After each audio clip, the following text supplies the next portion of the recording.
Hello students, आज हम पढ़ने वाले हैं lesson number 17 garbage in garbage out. मतलब कचरे का अंदर आना, कचरे का घर से बाहर जाना, सब चीज के बारे में हम जानेंगे कि कैसे कचरे की प्रोसेसिंग होती है, पूरा वेस्ट मैनेजमेंट कैसे काम करता है हमारे देश का और हमारे शहरों का और हमारे घर का भी।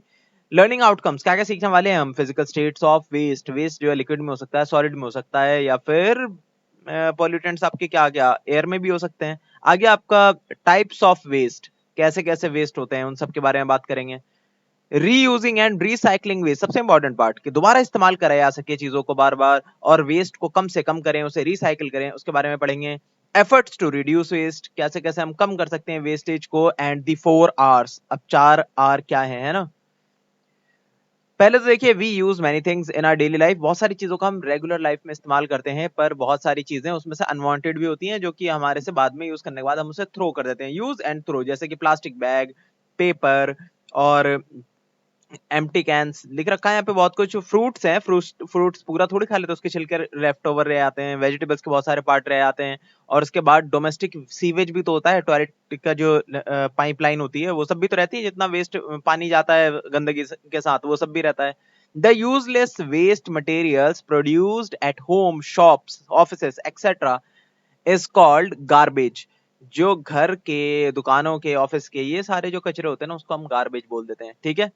एक और तरह का गार्बेज होता है जिसको हम बोलते हैं इंडस्ट्रियल वेस्ट। वो कब होता है? जब फैक्ट्रीज अपना कूड़ा कचरा बाहर निकालती है, तो उसमें हार्मफुल मटेरियल्स भी हो सकते हैं काफी सारे। क्या बोल रहे हैं यहाँ पे? फिजिकल स्टेट्स ऑफ वेस्ट बहुत ही आसान है। सॉलिड वेस्ट कौन कौन से होते हैं? पॉलीथीन बैग्स हो गए, ग्लास बॉटल्स हो गए, न्यूज़पेपर्स, आयरन स्क्रैप, बहुत कुछ।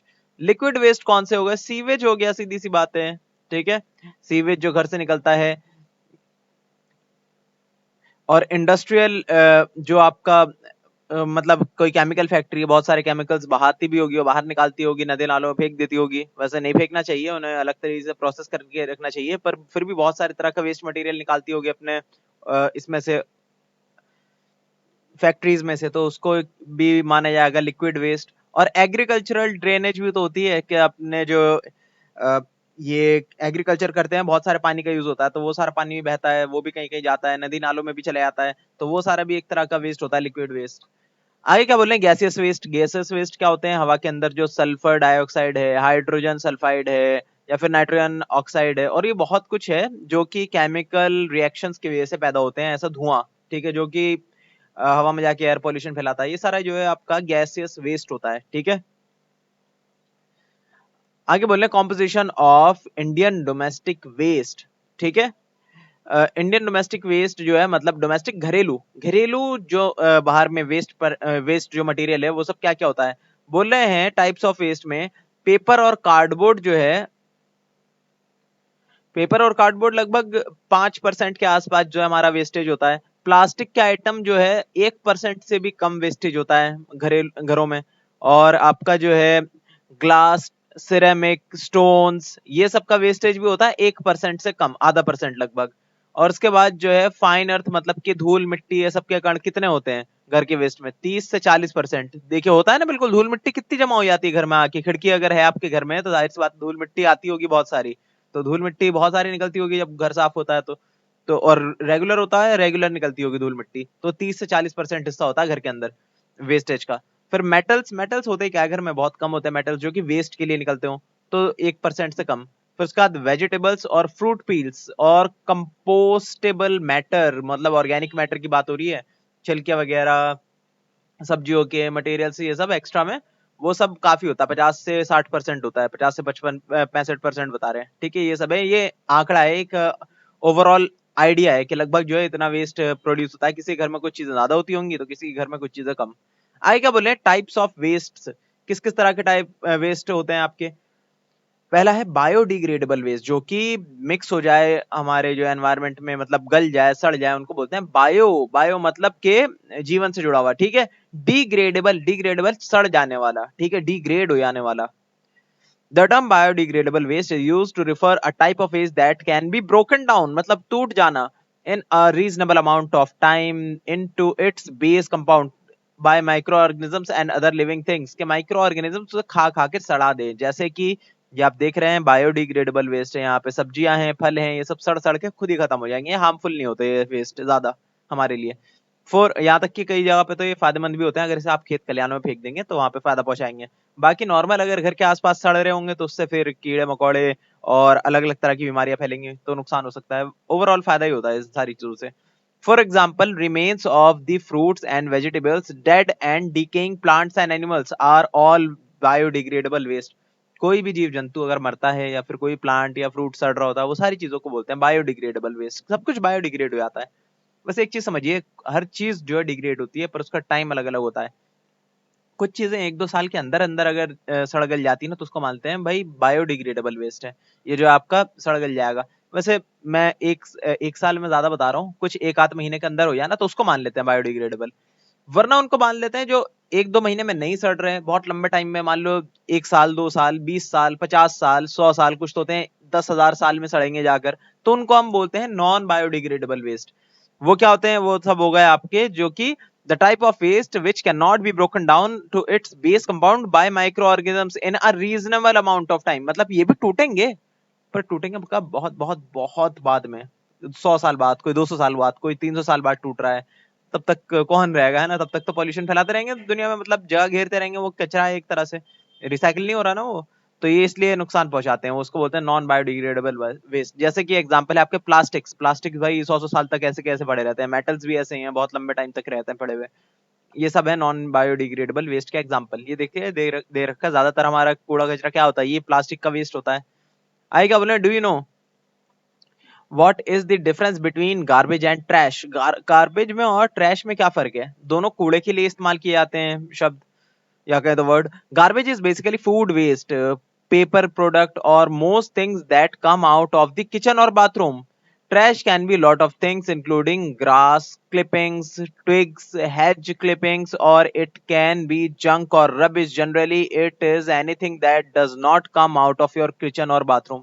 बोले कोई भी ऐसा कूड़ा कबाड़ा जो आपका रोज जनरेट होता है, जैसे कि किचन से कोई चीज है कूड़ा कबाड़ा, या फिर आपके जो है बाथरूम से, वो सारा जो है ना, जो रोज रेगुलरली जमा हो रहा है, उन सबको बोलते हैं गार्बेज।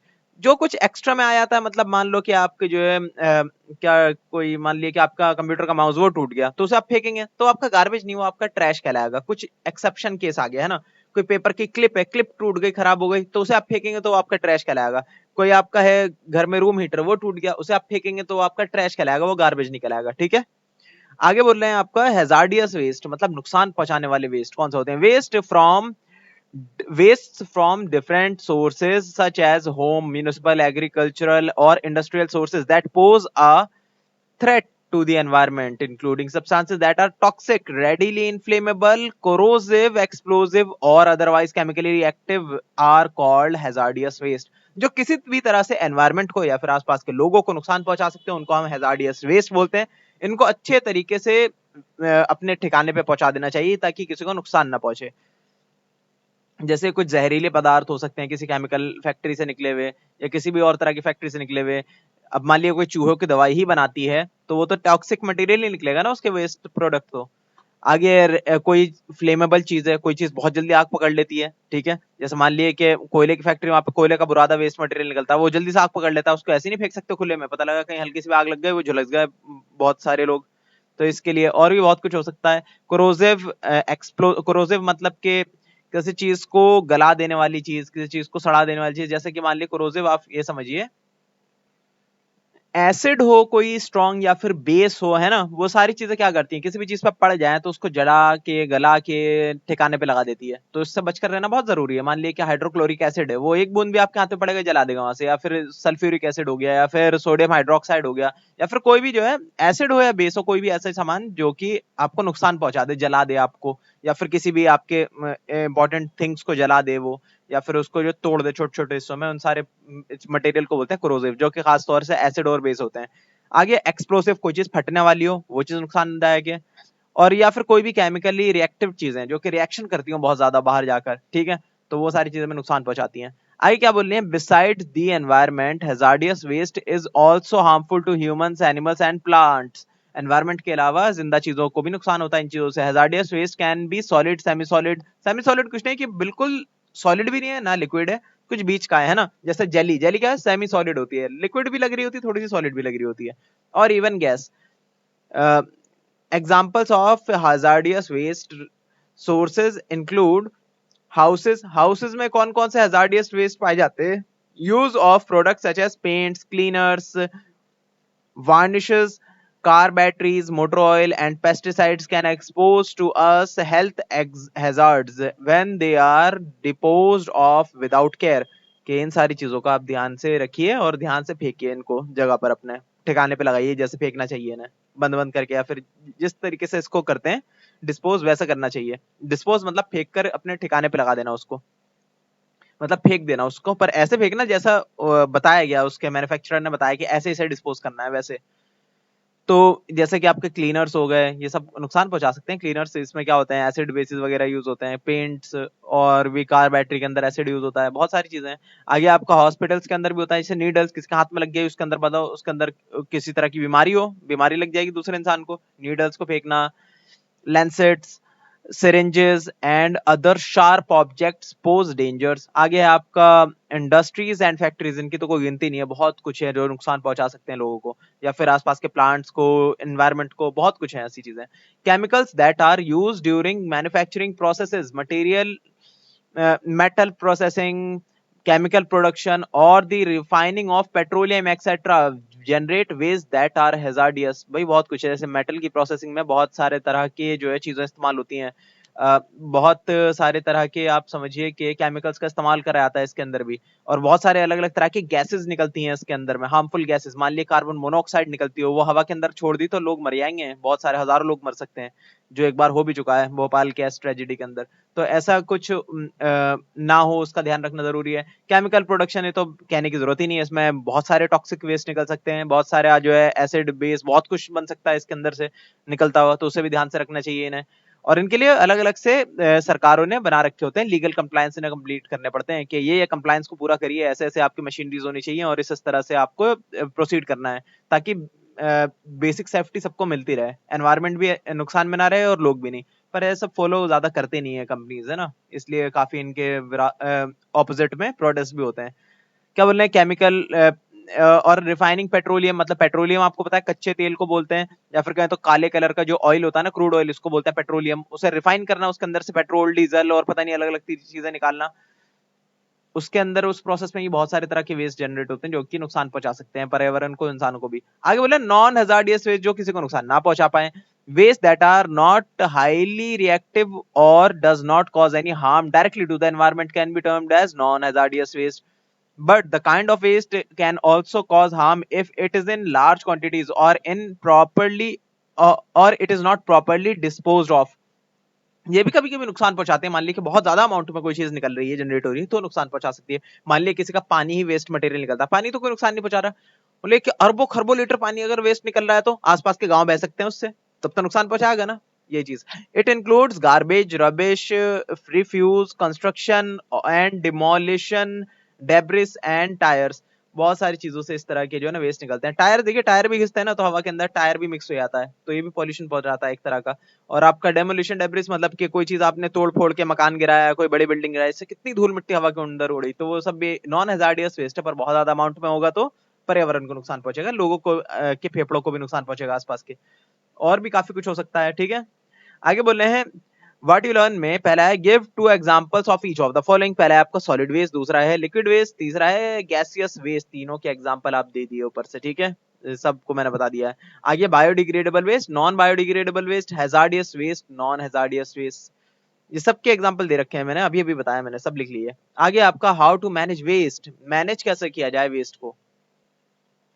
ठीक है, हाउ टू मैनेज वेस्ट में देखते हैं the safe disposal of waste needs planning and proper management, waste and how we choose to handle it affects our world's environment, के किस तरह से हम अपने वेस्ट का मैनेज करते हैं, इससे हमारे दुनिया के एनवायरनमेंट पे बहुत फर्क पड़ता है। As you already know that the environment is everything around you including the air, water, land, plants and man-made things, ये सारी चीजें ही environment है हमारा। And since by now you probably know that you need a healthy environment so that you can own for your own health and happiness, you can understand why effective waste management is so important to you and everyone else. The waste we create has to be carefully controlled to be sure that it does not harm our environment and our health. Several methods are employed to dispose of waste. Some of these methods include segregation of waste, landfills, composting, vermicomposting, and incineration. Let us discuss them. क्या बोल रहे हैं कि बहुत सारी चीजें हमने जो है ना डेवलप करी हैं, बहुत सारे ऐसे तरीके डेवलप करे हैं ताकि जो है हमारा वेस्ट जो है कम से कम भी डेवलप हो, और जितना वेस्ट है हमारे पास उसे हम ऐसे प्रोसेस करें, ऐसे जो है उसको मैनेज करें कि हमारे एनवायरनमेंट को कम से कम नुकसान पहुंचे। उसके क्या क्या है कुछ तरीके कि सेग्रीगेशन ऑफ वेस्ट, वेस्ट को अलग अलग कर लेना। लैंडफिल, ऐसे जगह बना दी हमने कि वहां गड्ढा खोद के उसमें डाल डाल के जो है ना कूड़े के पहाड़ खड़े कर दिए ताकि जो है बाकी सारी जगहों पे कम से कम वो वेस्ट बिखरा ना रहे। कंपोस्टिंग, चीजों को एक जगह पर पिघलाना या फिर कहें तो उसको सड़ा देना एक ही जगह पे, बंद कमरे में, खुले में नहीं सड़ाना, बंद कमरे में सड़ा देना, बंद चेम्बर में सड़ा देना, फिर उसका जो है खाद की तरह इस्तेमाल कर लेना। वर्मी कंपोस्टिंग, या कंपोस्ट ही है, बस उसके अंदर जो है अर्थवर्म सॉइल डाल दिए ताकि जो है वो जल्दी जल्दी उसे खा खा कर जो है ना सड़ा दे जल्दी से। एंड इंसिनरेशन, ये क्या है वो भी देख लेते हैं। सबसे पहले सेग्रीगेशन ऑफ वेस्ट। सेग्रीगेशन कुछ नहीं कि आप जो है नॉन बायोडिग्रेडेबल जो सब्सटेंस है उनको अलग रख लीजिए, बायोडिग्रेडेबल को अलग रख लीजिए, और कुछ हजार्डियस वेस्ट है तो उसको उनको भी अलग रख लीजिए। आप क्या बोल रहे हैं? Waste aggregation is the process of dividing garbage and waste products in an effort to reduce, reuse and recycle material, जिससे हम जो है कम से कम चीजों का इस्तेमाल करें और बार बार इस्तेमाल करें और रिसाइकल करें उन चीजों को।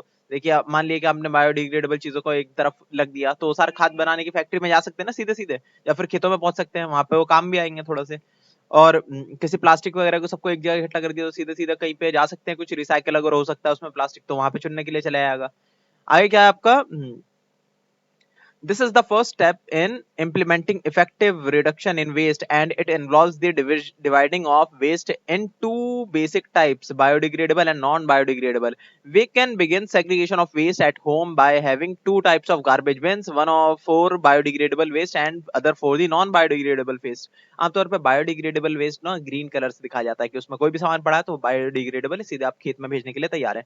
क्या है? Ideally we should be a third type bin for toxic items like batteries, medicine and dried paints etcetera. कि वैसे तीसरा कंटेनर भी होना चाहिए, पर इतना लोग करते ही कहाँ, इतना ध्यान नहीं देते, इसलिए दो ही बहुत है, वही कर ले तो।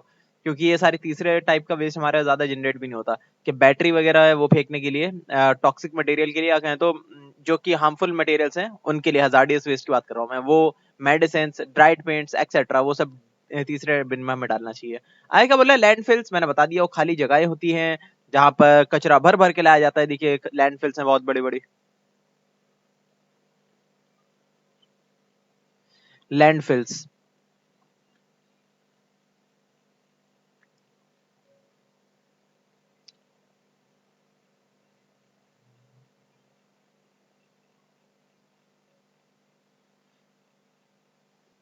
ये देख सकते हैं आप लैंडफिल को, क्या हो रहा है, बुलडोजर है और उसके सामने ये इतना बड़ा जो है देख रहे हैं पहाड़ कूड़े का, यही है लैंडफिल पूरा का पूरा है। देखिए इस दूसरे साइड से बड़े बड़े ट्रैक्टर कर रहे हैं और ये बुलडोजर उन कचरे को दबाया जा रहा है, दबाया जा रहा है नीचे नीचे, है ना, ताकि ज्यादा से ज्यादा कचरा और आ सके। पूरे शहर का कचरा एक बड़े से लैंडफिल में जाता है आमतौर पे।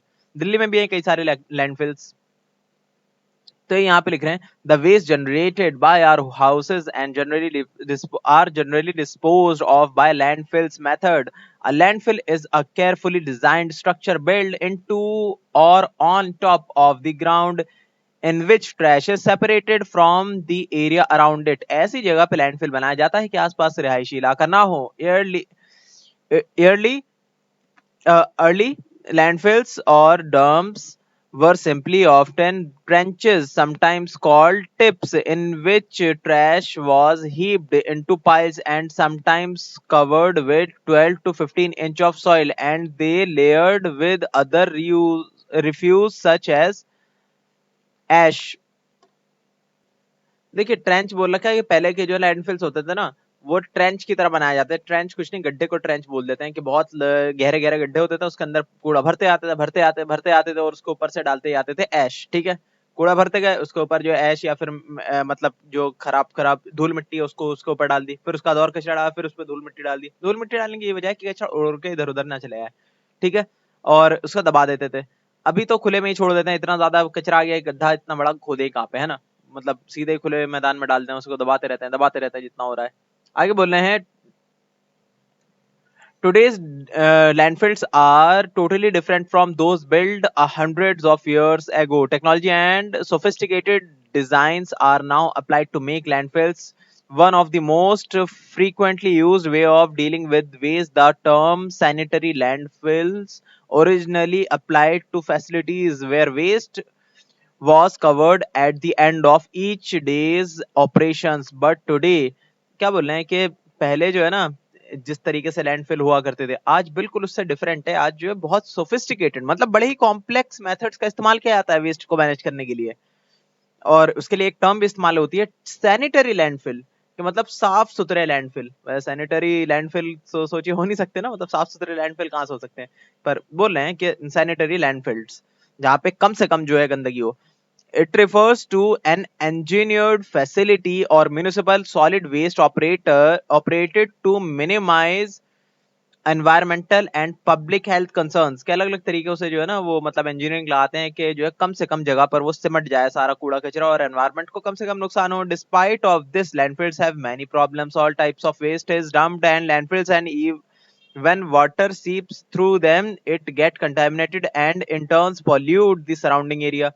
बोले कि बारिश वगैरह होती है तो बड़ा नुकसान हो जाता है, इसी में पानी बह बह कर जो है आसपास में जमीन के अंदर जाता है, बड़ा नुकसान पहुंच जाता है। कितने तरह के केमिकल्स होते होंगे वो सब मिल जाते हैं पानी के अंदर, जमीन को भी बंजर कर देते हैं, बहुत नुकसान होता है इससे। ठीक है, आगे बोल रहे हैं कंपोस्टिंग। कंपोस्टिंग क्या है? चीजों को सड़ा देना। एक कमरे में बंद करके आप देखिए एक सेब को रख दिए एक हफ्ते तक वो सड़ जाएगा, वैसे ही हर चीज सड़ती है। बायोडिग्रेडेबल वेस्ट की बात करें तो biodegradable waste can be recycled by the method of composting.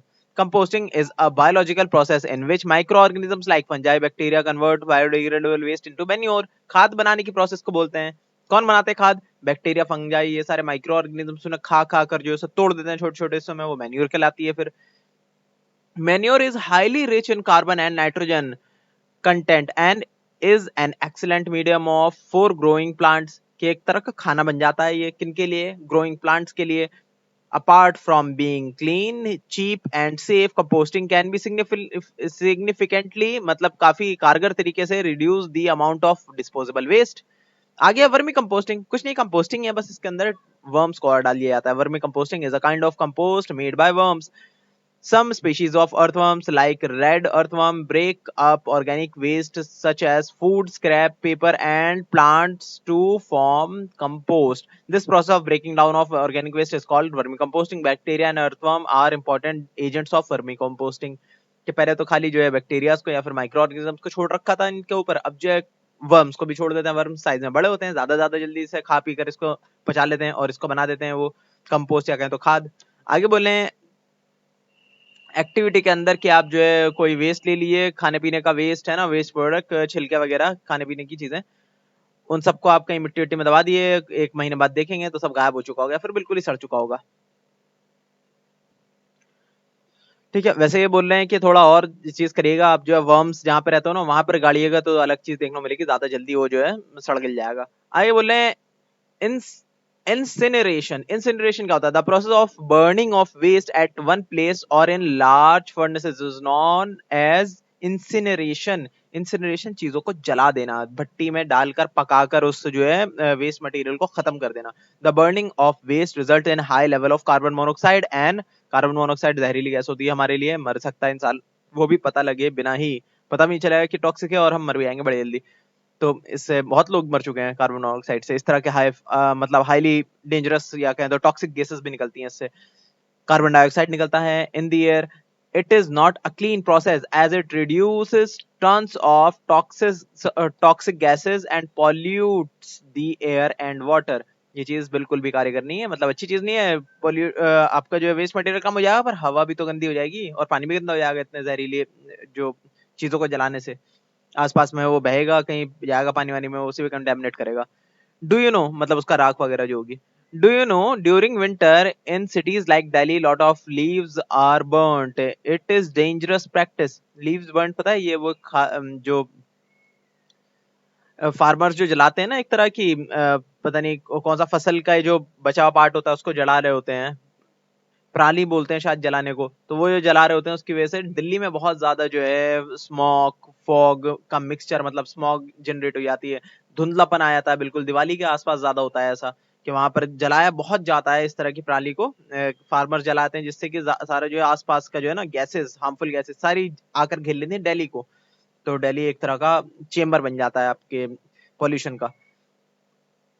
Burning of leaves produces toxic gases which pollute the environment. Composting the leaves instead of burning can reduce the useful can burning can produce useful manure।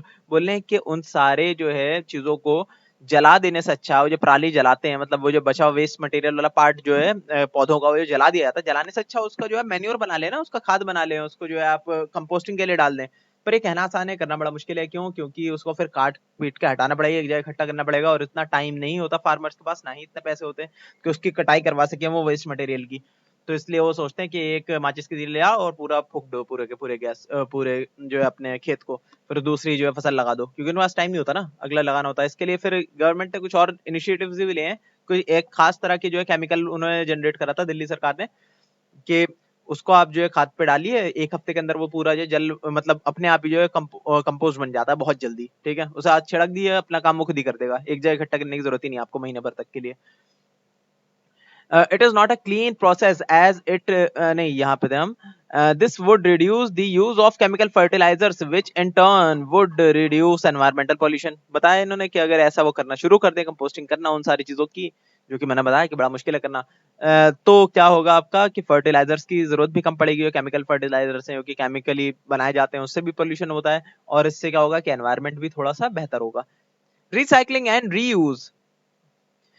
Recycling आप सबको पता है क्या होता है, कि किसी भी चीज को दोबारा से रीयूज कर पाना, उसको बोलते हैं रिसाइकलिंग। रीयूज मतलब उसको जो है किसी तरीके से वापस जो है प्रोसेस करने के बाद रीयूज करना, और रीयूज होता है कि उसे सीधे सीधे दोबारा से यूज कर लेना। मान लिए कि कोई जो है आपने जूता पहना, और पहनने के बाद आपको जो है कहीं से फटफट गया, तो आपने जो है उसे कहीं पे फेंका नहीं कूड़े में, आपने कहीं पे दे दिया रिसाइकिल वालों को। रिसाइकिल वाला क्या करेगा, उसे जो है ना सही कर देगा, थोड़ा सा उसको फिनिश कर देगा, थोड़ा सा उसे सिल विल के, और उसके बाद वो फिर से आगे बेच देगा किसी को। तो वो हो गई रिसाइकलिंग। जबकि रीयूज हो गया कि उसी जूते को जो है नहीं नहीं, वो आपका हो गया रीयूज, रीयूज के दोबारा से यूज में आ गया।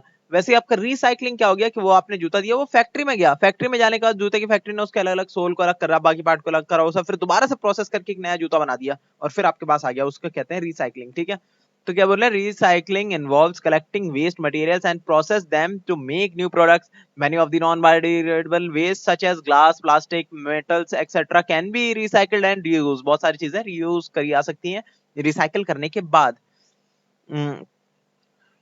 और बहुत सारी चीजें डायरेक्ट यूज कर सकते हैं हम। Recycling of waste helps in proper management of waste and plays a crucial role in keeping environment clean and safe. Recycling बहुत अच्छी चीज है। इससे क्या क्या फायदा होता है? पहले फायदा होता है it saves on landfill space, landfill भरने की जरूरत नहीं पड़ेगी आपको। It reduces the use of energy, energy का वेस्ट कम हो जाएगा इससे, बार बार नया प्रोडक्ट बनाएंगे, बड़े एनर्जी खत्म होती है उससे, है ना। It prevent soil, air and water pollution. आगे आपका it leads to less utilization of raw material, के रॉ मटेरियल का कम इस्तेमाल करेंगे तो ज्यादा फायदे में रहेंगे। ठीक है, मान लीजिए रॉ मटेरियल का कम इस्तेमाल करेंगे, ऐसे समझिए कि एक नया पेपर बनाने के लिए एक नया पेड़ कटना चाहिए। नया पेपर, एक पेपर के लिए तो पेड़ नहीं कटेगा, मतलब नया पेपरों का बंडल बनाना है तो उसके लिए एक नया पेड़ काटना पड़ेगा। इससे अच्छा पुराने पेपर के बंडल को ही रिसाइकल कर लिया जाए, तो नया पेड़ काटने की जरूरत नहीं पड़ेगी आपको, और पड़ेगी भी तो कम काटने की जरूरत पड़ेगी उसे, मतलब कि इतना ज्यादा रॉ मटेरियल की जरूरत नहीं पड़ेगी, कम रॉ मटेरियल से ही काम चल जाएगा, बाकी रिसाइकल मटेरियल को ही मिक्स करके बना देंगे नया प्रोडक्ट। आइए बोले रिसाइकलिंग पेपर क्या चीज होती है। पेपर को रिसाइकिल करना। Each year large volumes of paper waste end up in landfills mostly in the form of packaging and printed materials. some of this will be contaminated with food and glue and therefore it can not be recycled. बहुत सारे ऐसा paper होता है कि इसके साथ food लगा होता है, किसी के साथ ग्लू लगा होता है, किसी के साथ कुछ ना कुछ कॉम्बिनेशन बना होता है पेपर का, तो उसे रिसाइकल करना बड़ा मुश्किल है। One way to reduce the amount of paper in the landfill is to reduce the amount of paper that is used and thrown away. बोलने की सच्चा है कि आप पेपर का इस्तेमाल करना ही कम कर दिए तो इससे छुटकारा पाया जा सकता है। Paper can be saved in all sorts of ways, for example by not printing out necessary sheets of paper from a computer, using scrap paper as a notepad and using both side of sheet of paper before throwing it away। देखिए paper के दोनों side पे लिखने की कोशिश करिए और print भी करिए दोनों साइड आप पेपर के, और जो है हर चीज को कंप्यूटर के प्रिंट करने की कोशिश मत करिए, आप सीधे पीडीएफ भी रीड करने की कोशिश करिए। और नोटपैड के लिए रिसाइकिल पेपर का इस्तेमाल करिए। और क्या बोल रहे हैं, business people reduce the paper by sending emails rather than faxes and letters and sending some documents and reports electronically rather than printing them out. कि प्रिंट फॉर्म से अच्छा है आप ईमेल का इस्तेमाल करिए, उससे भी बचेगा पेपर।